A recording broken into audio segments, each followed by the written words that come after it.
तो आज हम लोग देखेंगे बौद्ध स्तूप वगैरह के बारे में। तो ये देखो, बौद्ध स्तूप से संबंधित कुछ चीजें मैं आज बताने वाला हूँ।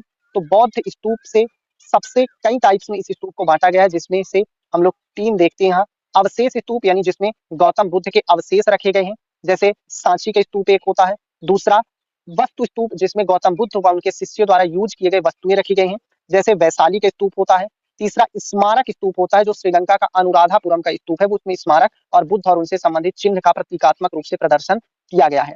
बौद्ध दर्शन जो है वो दो प्रकार में बांटा गया है। एक हीनयान बौद्ध दर्शन होता है, एक महायान होता है। हीनयान में गौतम बुद्ध को मूर्ति पूजा के रूप में नहीं पूजे जाते हैं और उनकी पूजा नहीं की जाती है, केवल उनके विचारों पर चला जाता है। जबकि महायान में गौतम बुद्ध की मूर्ति के रूप में पूजा की जाती है। और कनिष्क के समय, जब राजा कनिष्क होता है, तो महायान धर्म की क्या होती है, श्रेष्ठता सिद्ध हो जाती है। इसके अलावा शैव धर्म के बारे में हम बात किया। शैव धर्म जो है वो भगवान शिव को समर्पित एक धर्म होता है। इसमें लिंग पूजा की जाती है भगवान शिव की, और सबसे पहले लिंग पूजा के साक्ष्य जो है वो मत्स्य पुराण में इसका जिक्र किया गया है। इसके अलावा जो महाभारत का अनुशासन पर्व है, उसमें भी लिंग पूजा के साक्ष्य मिलते हैं और उसमें भी लिंग पूजा का जिक्र है।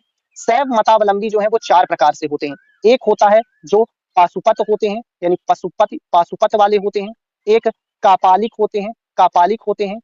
एक कालामुखी होते हैं, कालामुखी होते हैं। और दक्षिण भारत में जो भगवान शिव की पूजा की जाती है वो लिंगायत के रूप में की जाती है। तो ये चौथे जो होते हैं ये लिंगायत होते हैं। तो इस प्रकार ये चार प्रकार से भगवान शिव की पूजा के रूप होते हैं। इस प्रकार उस समय दो प्रकार के लोग थे, एक जो भगवान शिव को आराध्य मानते थे और एक भगवान विष्णु को आराध्य मानने वाले। तो जो शिव को आराध्य मानते थे वो नयनार कहलाते थे और उनकी संख्या 63 बताई गई है। जो भगवान विष्णु को आराध्य देवता के रूप में मानते थे उन्हें अलवार कहा जाता था और उनकी संख्या 12 बताई गई है।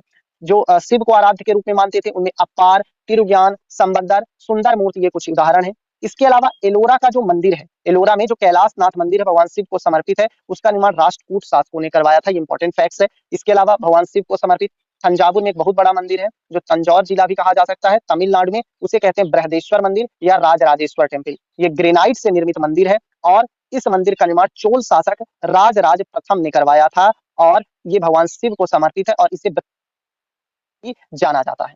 तो इस प्रकार ये सारी चीजें होती हैं। आप सब लोग हमारे चैनल को सब्सक्राइब कर लीजिए इसी तरह की जानकारी के लिए। थैंक यू, धन्यवाद।